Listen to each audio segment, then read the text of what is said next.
Yeah, and that in itself is also a limiting belief, isn't it? And I've read previously about how if you're wanting sort of you're talking about wealth, and and sometimes we Mm, feel mm, almost a bit comfortable about the level of earnings that we have. So, say for mm, example, you're used to earning 100 grand or whatever it might be, and mm, some of us mm, might not mm. actually realize that's an actual limiting belief that we have in the things that we're doing, that we're almost not believing that we're able to break past that ceiling.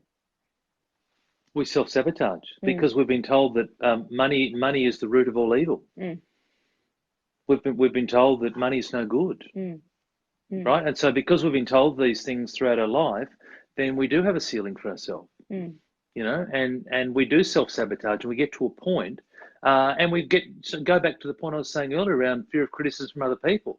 Some people sabotage their own success because they don't want to be seen as big noting themselves in front of their peers. mm, So whether they know it or not, they sabotage their own success, mm, mm. and it happens quite often.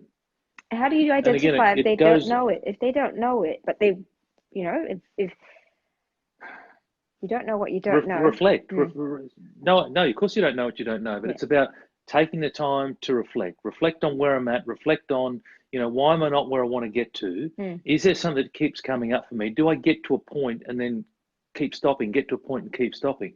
Spend time in reflection of yourself. and Put your phone down, mm, turn the telly off, and just take time to sit no, and think where you're at, mm, and mm, think what you want, mm, and think about why it is that you're not where you want to get to. mm, mm. And that's It, why it's having a such a person. simple it's such a Sorry, simple I was going to concept. say, Sorry.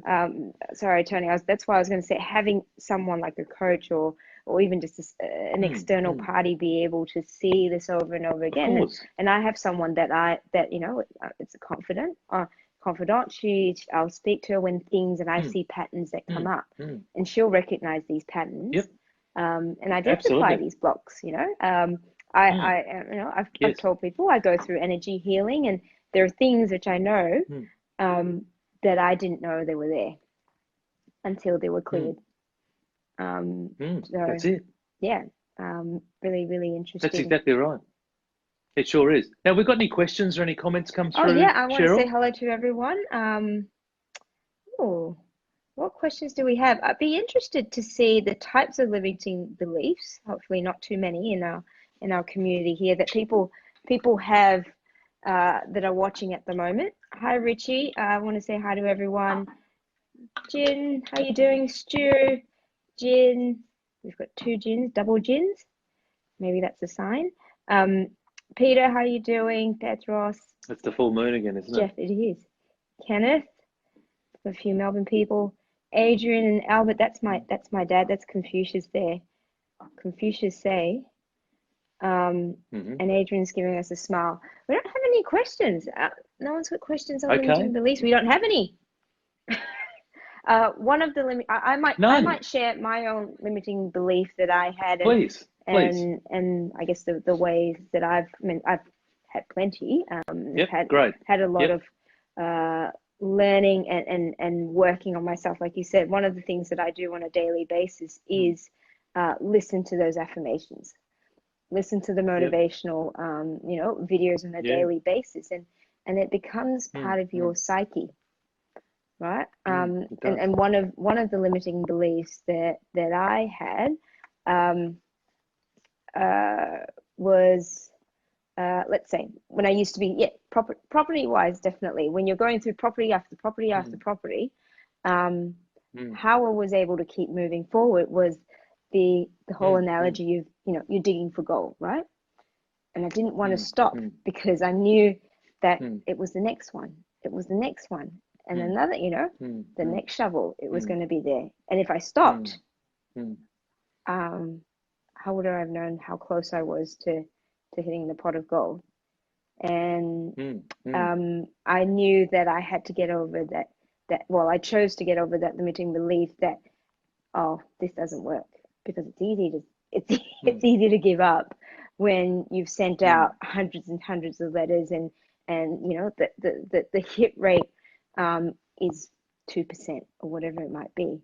And mm, that itself as mm, well, you know, when you look at some statistics or whatever it might be, whether in mm, your mm, personal life or in mm, business, I think that mm, that in mm. itself is almost a limiting belief because people think that they're the 98% when you actually want Mm. to be the top 2 or 1% in life that's succeeding. Yeah, correct. Because they go, Mm, oh, well, mm. 98% fail. Well, you don't have to be the 98%. You can be the, Why do you have to be one of them? That's mm, right. That's right. Just because that's where the majority is doesn't mean that you need to be there. It's exactly correct. right. Two things came up for me then, Cheryl. First is that Napoleon Hill talks about 3 feet from gold in his book Think and Yeah, Grow Rich. yeah, And so your own analogy there is exactly as Napoleon Hill talks about, mm, and that is that most of us will live our life, finish our lives being 3 feet from gold. mm, That is that we have dug and dug and dug and dug and dug, and we give up. And if only we knew that we were so close to reaching our goal, we wouldn't stop. And yeah, this is the beauty of it all. If you knew that you were 3 feet from gold, you'd get the damn shovel yes, and you dig the 3 feet and you collect your gold. yeah, We don't know that we're 3 feet from gold. yeah, And so that's the faith, that's the belief, the persistence, the consistency, the discipline, focus, whatever it is, mm, to keep going and keep going and keep going. The other thing that came up for me is that another saying, and I love my sayings, as you know, but a winner is a loser who tried one more time. mm, So that is that you get loss after loss after loss after loss, and you can give up and walk away, and you'll never know. But it could be the next try, yeah, could be the one. That could be the one that just changes your life. sure. And it's like Thomas Edison with the light bulb.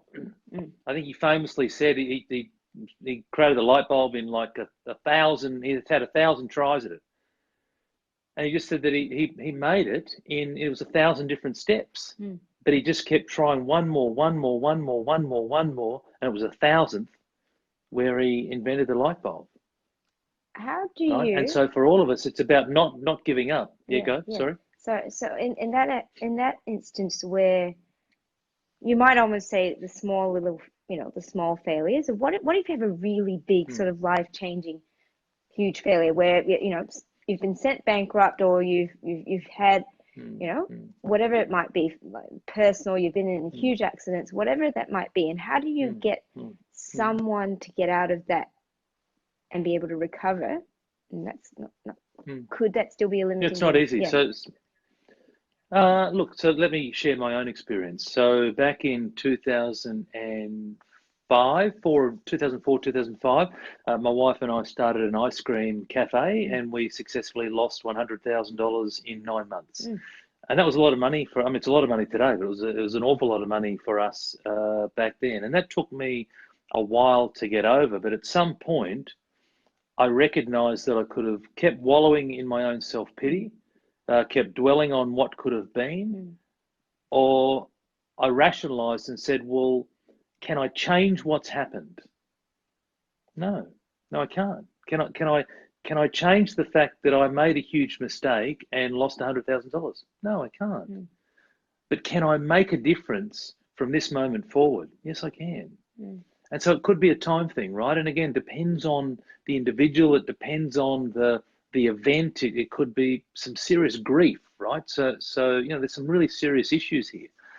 You know, someone close to you may have passed, yeah. right? They're serious issues. Mm, And I'm not for a moment suggesting that you're able to bounce back, because it's just not reality. mm, But at some stage, you have to rationalize and say, I can't change that. yeah. As hard as that is, as sad as that is, as tough as it is, I can never change that moment. But what I can change is from this moment moving forward.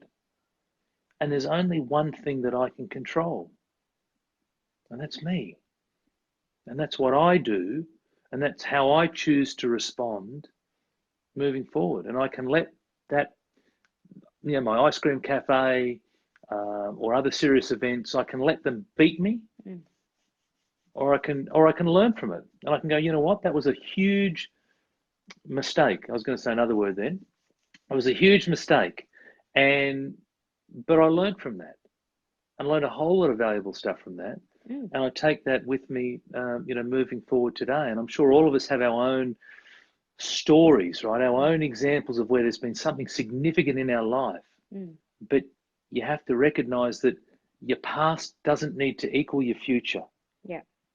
Yeah, it's happened. Yeah, it's bad. Not downplaying that for a moment. But that doesn't mean that for the rest of your life it has to be the same. It doesn't have to be. Mm. But you have to make the choice to change. Mm.